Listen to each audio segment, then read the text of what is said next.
The third tuning mode is for training the target where the lower robot, or robot 2, inserts into the loop that robot 1 makes.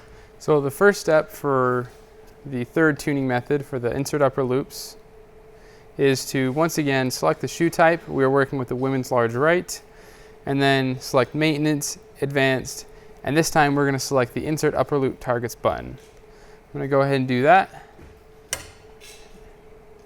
And then the message I get on the HMI is that robot 1 is going to have a normal tool without any cord, and robot 2 will get the master tool for robot 2. So I have that right here. So I'm going to engage it right now. And I'm just going to pick a normal tool without any cord for robot 1. I can shut the door, and I'm going to select the start button.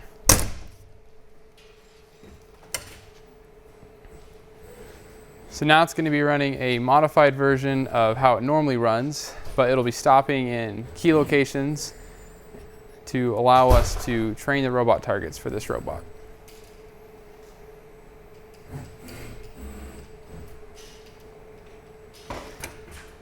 Okay, so at this point, I'm now going to change robot 2 into manual mode, and I'm going to leave robot 1 in auto. So I'm going to do that really quick.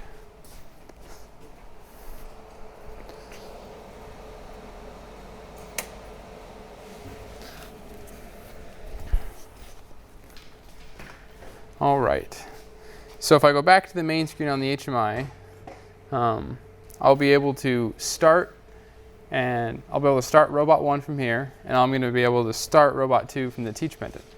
So I'm going to start robot 2, and then I'm going to start robot 1.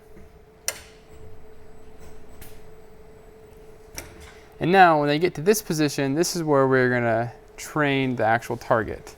So we'll show you a close-up of this, of how that needle interacts in order to insert in the loop properly. So for the insert upper loops tuning method, it's all about the lower needle's relation into the upper needles. So you can see that this needle is just barely, the edge of this needle is barely touching on this side of the needle. And then along the needle, the front of the needle tip is touching at the end of the upper needle's opening, and then depth-wise, the bottom of the lower needle is touching, or is in line with the bottom of the upper needle. So once again, I guess left to right, the side of this lower needle is touching the inside of the upper needle.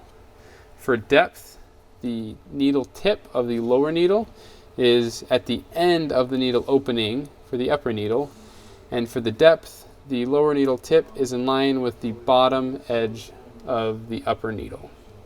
Once that position has been properly set, just like the other modes, I'm going to go ahead and select play on the teach pendant, but this time I'm also going to push the start button on the HMI, and the combination of those two actions will move it to the next position. And now once again here, we're going to put it in the proper position. Once it's there, push play on the teach pendant, push play on start on the HMI, and it's going to go through all the loops that way, all the way around, just as we've seen with the other sizes, with the other tuning methods. So I'm just going to go all the way around.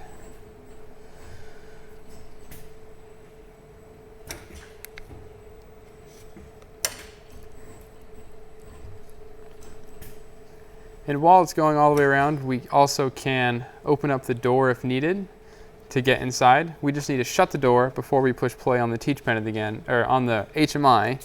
Because robot 1's in automatic mode, the door needs to be shut for it to run.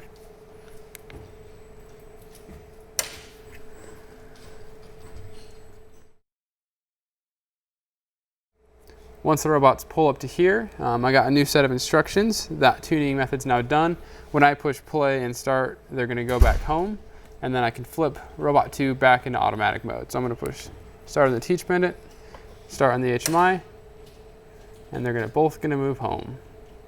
Now I'm going to swap robot 2 into automatic mode, and then I can take that tool off and we'll be done.